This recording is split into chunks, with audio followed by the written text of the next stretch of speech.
The Alley by Leanne Little. Copyright 2010. There was no way to avoid it. Tracy had to walk home through the alley after her later shift at the diner. There had been so much construction around the city that it was amazing that anyone got anywhere. As it was, the road maintenance was currently only messing up her area at the moment. She was standing at the mouth of the alley, looking in.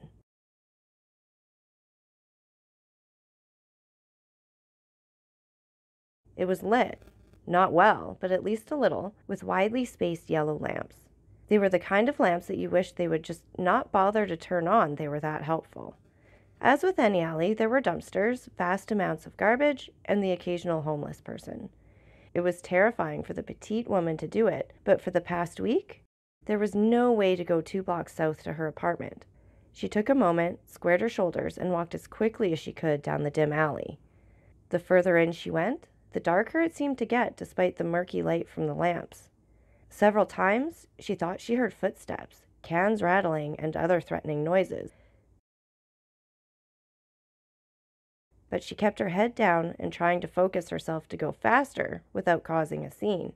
Tracy had always figured that running through the threatening areas was more likely to be the equivalent of putting a target on your back than to be the way of getting home safely.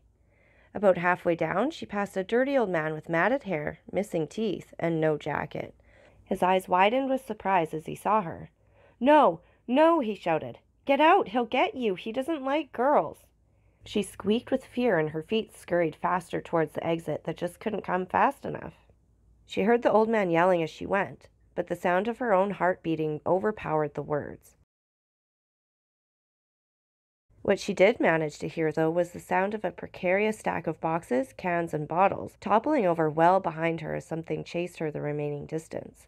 It wasn't far, but by the time she reached the bright light from the proper street lamps on the road, fear had made her breathless. As she regained her breath, she realized that she was not the only one breathing heavily.